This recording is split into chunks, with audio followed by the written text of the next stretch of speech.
ഒഴിവുകൾ റിപ്പോർട്ട് ചെയ്യാത്ത ഉദ്യോഗസ്ഥർക്കെതിരെ നടപടിയുമായി PSC. ഉദ്യോഗസ്ഥർക്കെതിരെ അച്ചടക്ക നടപടി ഉണ്ടാകും. റിപ്പോർട്ടിങ്ങിന് കാലതാമസം വരുത്തിയ ഉദ്യോഗസ്ഥരുടെ പട്ടിക കൈമാറാൻ നിർദ്ദേശം നൽകിയിട്ടുണ്ട്. സെക്രട്ടേറിയറ്റിലെ വകുപ്പിനും ഉദ്യോഗസ്ഥ ഭരണ പരിഷ്കാര വകുപ്പിനും റിപ്പോർട്ട് ചെയ്യാനാണ് സർക്കുലർ. മനീഷ് മഹിപാലുണ്ട് കൂടുതൽ വിവരങ്ങൾ. Manish Mahipal, very good morning Manish. PSC ഒരുപാട് ഉദ്യോഗാർത്ഥികൾ ഇങ്ങനെ കാത്തിരിക്കുകയാണ്. പലരും നമ്മളെയൊക്കെ വിളിച്ചിങ്ങനെ തളരുന്നുണ്ട്.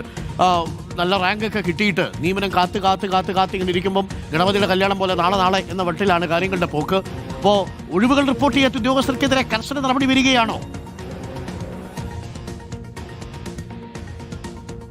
അരുൺകുമാർ, നേരത്തെയും ഇത്തരത്തിലുള്ള സർക്കുലർ പുറപ്പെടുവിച്ചിരുന്നു. പക്ഷേ ഉദ്യോഗസ്ഥർക്കെതിരെ നടപടി വന്നതായി എവിടെയും കണ്ടിട്ടില്ല. ഇത്തവണ കഴിഞ്ഞ, അതായത് 2025 നവംബർ മാസത്തിൽ തന്നെ 2026 പ്രതീക്ഷിക്കാവുന്ന എല്ലാ PSC ഒഴിവുകളും നികത്തണം എന്നുള്ള നിർദ്ദേശം നേരത്തെ തന്നെ സർക്കുലറായി നൽകിയിരുന്നു, എല്ലാ വകുപ്പുകൾക്കും നൽകിയിരുന്നു. അതായത് PSC മുഖാന്തരം നിയമനം നടത്തുന്ന എല്ലാ വകുപ്പുകളിലും, യൂണിവേഴ്സിറ്റികളിലും, എല്ലാ ധനകാര്യ സ്ഥാപനങ്ങളടക്കം എല്ലാ സ്ഥാപനങ്ങളിലുമുള്ള മേധാവിമാർക്കും അഡീഷണൽ സെക്രട്ടറിമാർക്കടക്കം ചീഫ് സെക്രട്ടറിയുടെ സെക്രട്ടറിക്കടക്കം ഇത്തരത്തിലുള്ള കത്ത് കൈമാറിയിരുന്നു. അങ്ങനെ എല്ലാ വകുപ്പുകൾക്കും കത്ത് കൈമാറി മാസങ്ങൾ കഴിഞ്ഞിട്ടും അത് റിപ്പോർട്ട് ചെയ്യാത്ത വകുപ്പ് മേധാവികൾക്കെതിരെ നടപടിയെടുക്കാനാണ് നിർദ്ദേശം നൽകിയിട്ടുള്ളത്. അങ്ങനെയുള്ള ഉദ്യോഗസ്ഥരുടെ ലിസ്റ്റ് അത് സെക്രട്ടേറിയറ്റിലെ വകുപ്പിനും ഒപ്പം തന്നെ ഉദ്യോഗസ്ഥ ഭരണപരിഷ്കാര വകുപ്പിലെ വിജിലൻസ് സെൽ, അഡ്മിനിസ്ട്രേറ്റീവ് വിജിലൻസ് സെല്ലിന് ആ ഉദ്യോഗസ്ഥരുടെ പട്ടിക ഉടൻ തന്നെ കൈമാറണമെന്നുള്ള നിർദ്ദേശമാണ് സർക്കുലറായി നൽകിയിട്ടുള്ളത്.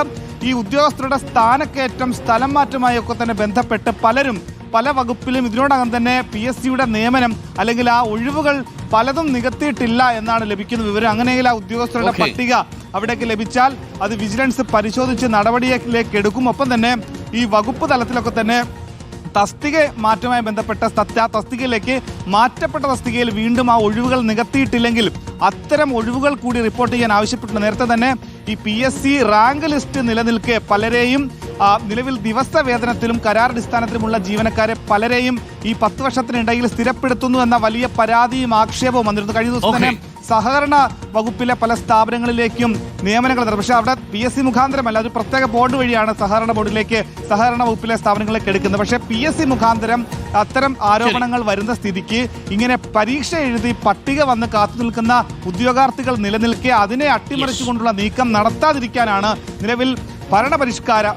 ഉദ്യോഗാർത്ഥി ഭരണപരിഷ്കാര വകുപ്പിന്റെ ഈ ഒരു നീക്കം. എന്താണെങ്കിൽ അത് റിപ്പോർട്ട് ചെയ്താൽ വരും ദിവസങ്ങളിൽ അറിയാം എന്തൊക്കെ തരത്തിലുള്ള നടപടികൾ ഈ ഉദ്യോഗസ്ഥർക്ക് ഉണ്ടാകുമെന്ന്. താങ്ക് യു മനീഷ് മഹിപാലാണ് വിവരങ്ങൾ നൽകിയത്. ഭരണപരിഷ്കാര കമ്മീഷന്റെ സർക്കുലറാണ്. സർക്കുലറുകൾ വരും, സർക്കുലറുകൾ പോവും, നടപടി ഉണ്ടാവും എന്ന് ചോദിച്ചാൽ ഒന്നും ഉണ്ടാവില്ല.